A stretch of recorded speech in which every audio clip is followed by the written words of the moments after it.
Me llamo Daniel, y me mudé a las montañas Apalaches buscando silencio. Un trabajo estable en una biblioteca municipal, aire que supiera a pino y tierra mojada, noches donde el único sonido fuera la lluvia en el tejado. Lo encontré, sí. Pero el silencio que encontré no era el que esperaba. Era el silencio que precede al grito. El que se espesa en la garganta cuando sabes que algo, en la oscuridad justo detrás de ti, ha dejado de respirar para no delatarse. La casa era antigua, de troncos oscuros, compartida con 3 personas del valle, un leñador retirado llamado Eli, una tejedora de nombre Mae y su hijo adolescente, Caleb. Gente reservada, de palabras medidas y miradas largas, que escudriñaban el horizonte al atardecer como quien lee un mapa de tormentas. La primera semana fue de una calma casi idílica. Hasta que aprendí la regla. El ritual comenzaba a las 5:50 de la tarde, sin falla. Un reloj de péndulo en la sala daba el aviso con un golpe seco. Entonces, se ponían en marcha. Eli revisaba cada cerrojo de las puertas, gruesas barras de hierro que yo no había notado al llegar. Mae corría las pesadas cortinas de terciopelo azul, tan densas que anulaban por completo el mundo exterior. Caleb aseguraba las contraventanas de la cocina. Todos en silencio, con una precisión militar teñida de urgencia. A las 6 en punto, la casa era una fortaleza, o una tumba. La primera vez que pregunté, Eli dejó caer su llave sobre la mesa de roble. Su mirada, usualmente perdida en la distancia, se clavó en mí con una intensidad que me hizo retroceder un paso. Es importante, dijo, cada palabra pesada como un ladrillo, hacerlo antes de que oscurezca del todo. Antes de que los colores se vayan. No dijo antes de que anochezca. Dijo antes de que los colores se vayan. Mae bajó la vista, sus dedos enredándose en el hilo de su chal. Caleb ni siquiera alzó la cabeza. La pregunta se quedó flotando en el aire enrarecido de la sala, sin respuesta, hasta que el tic-tac del reloj la absorbió por completo. Decidí atribuirlo a una superstición de pueblo aislado, una de esas leyendas que se transmiten para mantener a los niños dentro de casa. Yo no era un niño. Y el bosque, con sus senderos de tierra rojiza y sus arroyos de agua cristalina, me llamaba. Todo cambió un martes de octubre. Un inventario atrasado en la biblioteca me retuvo más de la cuenta. El bibliotecario jefe, el señor Henderson, un hombre de modales suaves y ojos constantemente cansados, me ofreció quedarme a dormir en el pequeño apartamento trasero del local. No es noche para caminar por el bosque, Daniel, murmuró, mirando por la ventana hacia la negrura que ya comía las montañas. Su voz no era de preocupación, era de advertencia. Casi de lástima. Le agradecí y rechacé. No quería que mi nueva vida se rigiera por cuentos de viejas. Tomé mi motocicleta, una vieja compañera fiel, y me adentré en el camino serpenteante justo cuando el último resquicio de carmesí desaparecía tras las crestas. La oscuridad en los Apalaches no es una mera ausencia de luz. Es una sustancia. Espesa, fría, voraz. Mi faro delantero era una aguja de claridad insignificante tratando de atravesar terciopelo negro. Los árboles, compañeros diurnos, se transformaron en siluetas agresivas, en brazos retorcidos que parecían querer alcanzar el camino. Fue entonces cuando la moto tosió. Un estertor seco, un tirón violento en el manillar, y el motor murió. El silencio que cayó fue absoluto. No un silencio vacío, sino uno lleno, expectante, como el de una sala colmada de gente conteniendo la respiración. Ni un grillo, ni un susurro de hoja. Intenté el arranque 1, 2, 10 veces. Solo el clic desesperado del solenoide. El celular, por supuesto, no tenía señal. Maldije en voz baja y decidí caminar. Según mi cálculo, la casa estaba a solo 40 minutos. Encendí la linterna del teléfono. Su haz azulado era aún más patético que el de la moto, creando más sombras de las que disipaba. Empecé a andar. La sensación comenzó como un picor en la nuca, ese instinto reptiliano que te dice que no estás solo en la habitación. Sentí, con cada fibra de mi ser, que había ojos sobre mí. No los ojos curiosos de un animal, sino una observación consciente, deliberada. Cada vez que giraba la cabeza, barría el bosque con la linterna. Nada. Solo los troncos infinitos y la alfombra de hojas muertas. Pero la certeza era total, algo se había movido, justo un segundo antes, justo fuera del alcance de mi luz. Aceleré el paso. Las hojas crujían bajo mis botas con un sonido obscenamente alto. Entonces lo escuché. No fue un susurro. Fue una voz. Clara, nítida, curiosamente cercana. Daniel. Me detuve en seco. La sangre se heló en mis venas. Conocía esa voz. Era el tono de mi madre, tal como sonaba cuando me llamaba a cenar en la infancia. Dulce, familiar. Pero mi madre llevaba 5 años muerta. Hola, grité, y mi propia voz sonó estridente, quebrada, de un extraño en este bosque. No hubo respuesta. Solo un nuevo crujido, esta vez a mi derecha. No el crujido aleatorio de un animal, sino el patrón reconocible de un paso. No, de varios. Pisadas descalzas sobre hojas húmedas, moviéndose en paralelo a mí. Daniel vino de nuevo. Esta vez era la voz de mi mejor amigo de la universidad, Tom, con quien había perdido contacto. Sonaba cerca, a no más de 10 metros, entre los arbustos. El pánico, un líquido gélido, me subió por la columna vertebral. Corrí. Ya no caminaba, corría como un animal acorralado, tropezando con raíces, con la linterna saltando locamente, iluminando flashes de bosque que parecían cada vez más densos, más cerrados. Las voces se multiplicaron. Un coro de conocidos, de seres queridos, todos desde las tinieblas. Mi abuelo. Una antigua novia. El señor Henderson. Me llamaban por mi nombre, me pedían que me acercara, que no tuviera miedo, que le siguiera. Algunas voces, sin embargo, no eran humanas. Eran susurros ásperos, chasquidos, sonidos que imitaban el lenguaje pero sin calor, sin alma. Sentí un aliento frío en mi oreja, olía tierra podrida y corteza vieja. Las pisadas a mi alrededor se sincronizaron con las mías, un batallón invisible corriendo a mi lado, respirando al unísono conmigo. En un momento de desesperación, giré bruscamente y apunté la linterna hacia el origen de los pasos más cercanos. El haz tembloroso iluminó una sección del bosque, y allí se detuvo. No porque encontrara un árbol, sino porque la luz misma pareció golpear algo y morir.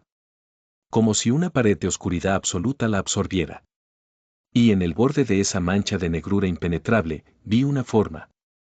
Alta, excesivamente alta, encorvada como si el techo del bosque fuera bajo. Sus extremidades eran largas, desproporcionadas, con articulaciones que se doblaban en ángulos incorrectos. No tenía rostro, solo una ligera depresión donde debería estar la cabeza. No se movía. Solo se erguía, observando. Mi mente, negándose a aceptar lo que veía, tartamudeó. Era la silueta de un hombre retorcida por un pesadilla, un dibujo anatómico hecho por un loco. La linterna parpadeó, amenazando con apagarse. En ese parpadeo, la figura se agitó. No se desplazó, sino que su contorno vibró, como un cable en tensión. Y cuando la luz se recuperó, ya no estaba. Pero su voz llegó. No desde un punto, sino desde todas partes a la vez. Un susurro metálico, burlón, que articuló con perfecta dicción. Daniel, ya casi es hora. Grité.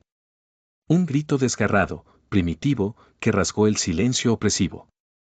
Giré y eché a correr sin dirección, cegado por el terror, con los pulmones ardiendo. Las ramas me azotaban la cara, las zarzas me agarraban de la ropa. Las voces ahora eran risas, un concierto de burlas que resonaba dentro de mi propio cráneo. Corrí hasta que el dolor en el costado fue un cuchillo, hasta que mis piernas se dieron y caí de bruces en un barranco frío y húmedo. La linterna se apagó. La oscuridad fue total. Y en esa oscuridad, sentí una mano, larga y de dedos finísimos como ramitas, rozar mi talón desnudo. No sé cuánto tiempo permanecí inconsciente. Quizás minutos, quizás horas. Lo siguiente que recuerdo es la sensación de frío en la mejilla, pegada a la madera áspera del porche de la casa. Un dolor punzante en las costillas. Un sabor a cobre y tierra en la boca. La luz del amanecer, gris y lánguida, comenzaba a filtrarse por el este. Me incorporé a duras penas. Mis manos estaban cubiertas de cortes y sangre seca, las uñas rotas y llenas de tierra, como si hubiera cavado. Mis botanas estaban destrozadas. Grité, pero de mi garganta solo salió un sonido rasposo, el eco de los alaridos que había soltado en el bosque. La casa frente a mí estaba cerrada. Las cortinas, selladas. Pero en una esquina de la ventana principal, la tela se movió ligeramente.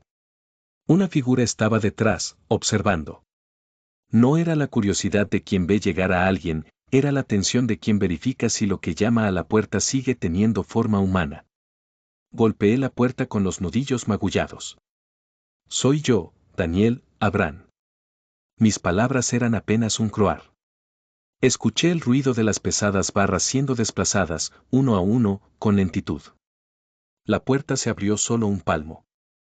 El ojo de Eli, sanguinolento y lleno de un alivio terrible, me escudriñó. Luego abrió lo justo para que me colara dentro y la cerró de golpe detrás de mí, volviendo a colocar todas las seguridades con manos que temblaban de verdad. Mae y Caleb estaban en la sala, de pie, pálidos como la cera. Nadie habló. Nadie me preguntó dónde había estado, qué había visto o por qué estaba cubierto de sangre y barro. Su silencio era la respuesta más elocuente. Ellos ya sabían.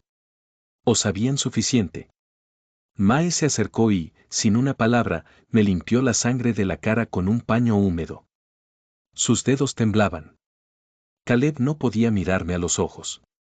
Pasé el día en un estado de shock, temblando bajo mantas frente a la chimenea que Eli mantuvo encendida aunque no hiciera frío. La luz del día, normalmente acogedora, me parecía falsa, una delgada lámina sobre algo profundo y antiguo que siempre estaba ahí, esperando. Al mediodía, Eli se sentó a mi lado con 2 tazas de café amargo. No miró al fuego, me miró a mí. «¿Viste las vacantes?», dijo, no como pregunta, sino como una sentencia. Mi voz aún era un hilillo. Las vacantes. Las cosas que esperan.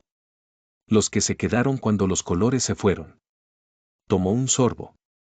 Este valle no es del todo nuestro. Hay capas, Daniel. Como en una roca. Nosotros vivimos en la capa de arriba, la de la luz, los sonidos, los colores. Pero cuando el sol se va, esa capa se debilita. Y asoma la de abajo. La antigua. Donde las cosas no tienen la misma forma. Donde buscan rellenarse. ¿Rellenarse de qué?, pregunté, aunque una parte de mí no quería saber. De lo que somos. De memoria. De calor. De identidad. Por eso usan voces conocidas, formas casi reconocibles. Son ecos, sombras hambrientas. Atraen a los despistados, a los que se quedan fuera después del ocaso. Y los arrastran a la capa de abajo, donde los colores no existen. Hizo una pausa larga. La que te habló, la alta. Es la más antigua. La que más recuerda cómo ser un hombre, y por eso es la más peligrosa. Tiene nombre para nosotros. ¿Y cuando tiene tu nombre? No terminó la frase. No hizo falta. El resto del día lo pasé escuchando, a través de las paredes de madera, el sonido del bosque. Y por primera vez, noté que incluso de día, ese sonido no era de pájaros. Era de ramas rozándose, de piedras desplazándose.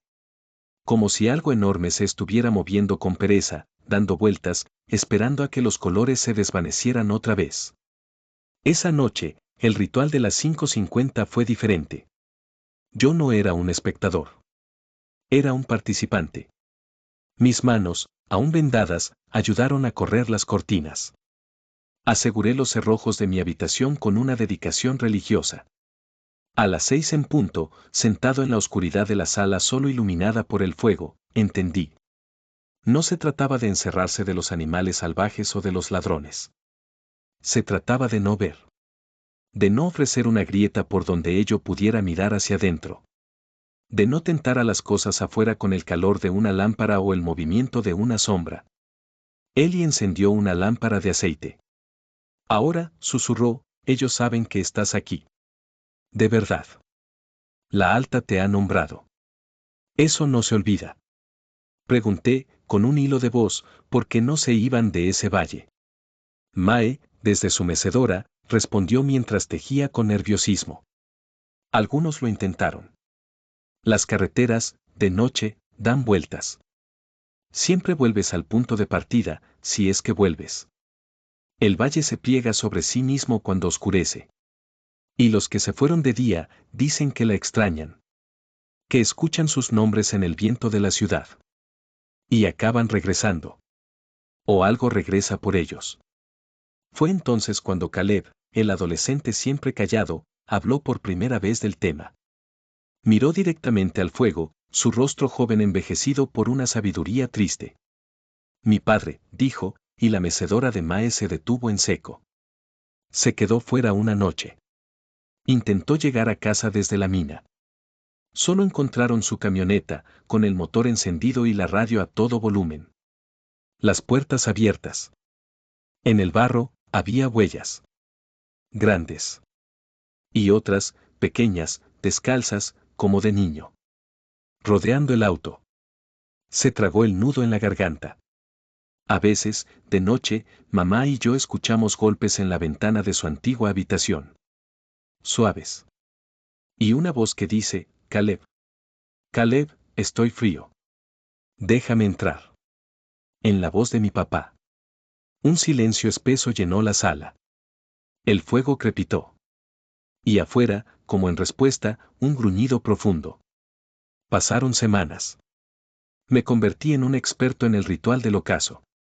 Vivía pendiente del reloj, del ángulo del sol. El trabajo en la biblioteca lo dejé. El señor Henderson asintió comprensivo cuando le dije que tenía que ajustarme. Ahora ayudaba a Ellie con la leña, siempre asegurándonos de estar de vuelta mucho antes de las 5. Pero la Alta no se había olvidado. Las señales eran sutiles, pero constantes. Por las mañanas, encontraba huellas de barro secas alrededor de la casa, largas y con una zancada imposiblemente amplia. Los pájaros dejaron de venir a los comederos. Las noches se volvieron más silenciosas, si cabe, pero con una cualidad de escucha activa, como si el bosque entero contuviera la respiraza. Y una tarde, mientras revisaba una cerca lejana con Ellie, lo vi. Fue un vistazo, no más de 2 segundos. Entre los árboles, a unos 100 metros, de pie en un claro donde la luz del atardecer doraba el musgo. No era una sombra. Estaba allí, sólida. Más alta que cualquier hombre, su espalda una joroba grotesca, sus brazos colgando casi hasta las rodillas. No tenía rasgos, solo una superficie lisa y oscura, como de corteza quemada. Pero sentí su atención.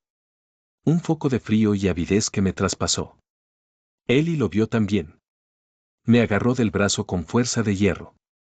No corras, murmuró, su voz temblando. No le des el miedo. Camina. Lento. Hacia la casa. No mires atrás. Caminamos, cada paso una eternidad. Sentía esa mirada clavada en mi nuca, pesada como una losa. Escuché, claramente, el crujido de sus pasos siguiéndonos, manteniendo la distancia. Y luego, su voz, no un susurro ahora, sino un sonido gutural, profundo, que pareció surgir de la tierra bajo nuestros pies. Pronto, Daniel. Pronto no habrá puerta que me impida pasar. Te estás volviendo interesante. Esa noche, Ellie reveló lo último. Lo que guardaba para cuando la situación fuera desesperada. En el sótano, detrás de un armario de provisiones, había una pequeña habitación de piedra, sin ventanas, con el suelo cubierto de sal gruesa y las paredes talladas con símbolos antiguos, círculos y espirales que hacían daño a la vista. Es un cuarto de anclaje, explicó. La sal debilita su capa. Los símbolos confunden sus sentidos, que no son como los nuestros. Es el último refugio. Donde mi abuelo encerró a mi tío Abner cuando volvió de una noche fuera, pero no del todo. Pregunté qué significaba eso. Eli bajó la cabeza. Abner duró 3 días aquí dentro. Gritaba que las paredes respiraban, que las sombras de las velas eran dedos que lo tocaban. Al cuarto día, se calmó. Se sentó en un rincón y empezó a susurrar. En la voz de la alta. Diciendo los nombres de todos en el pueblo. Cuando abrieron la puerta, estaba frío. Y sonreía. Una sonrisa que no era la suya. Guardamos provisiones y agua en la habitación. Era nuestro plan de contingencia. Nuestra tumba potencial. La tensión se volvió insoportable. Dormía con un hacha al lado de la cama. Soñaba con el bosque, pero en mis sueños los árboles tenían ojos y las raíces eran dedos huesudos que me agarraban de los tobillos. Despertaba sobresaltado, convencido de haber oído mi nombre pronunciado justo al lado de mi oreja. Una madrugada, el inevitable ocurrió. Algo golpeó la puerta principal. No un golpe furioso, sino uno firme, resonante, como el de un visitante que sabe que será recibido. Todos nos congregamos en la sala, helados. El golpe se repitió. Boom. Boom. Boom. Luego, la voz. La de Eli, perfectamente imitada, pero con una cadencia levemente arrastrada, como de algo que aprende. Mae. Cariño. Hace frío. Abre la puerta. Quiero ver a mi hijo. Mae lanzó un gemido ahogado, llevándose los puños a la boca. Caleb se estremeció. Eli palideció, pero negó con la cabeza con violencia. Sabíamos lo que era. Los golpes cesaron. Un silencio más aterrador los reemplazó. Luego, un ruido de arañazos comenzó en el techo, lento, metódico, como de largas uñas recorriendo las tablas de madera, buscando una rendija, una debilidad. El sonido se movía de un lado a otro, deteniéndose justo encima de donde cada uno de nosotros estaba parado. La respiración se me cortaba. Eli nos miró a todos, y en sus ojos vi la decisión tomada. Nos dirigimos en silencio, como sonámbulos, hacia la trampilla del sótano. Los arañazos en el techo se volvieron más frenéticos, más enfurecidos, mezclados ahora con un gruñido de frustración que no era humano. Bajamos. Eli cerró la trampilla y bajamos el pesado cerrojo de hierro. Corrimos hacia la habitación de piedra, entramos y, entre todos, empujamos el armario de provisiones para bloquear la entrada. En la oscuridad absoluta, encendimos una sola vela.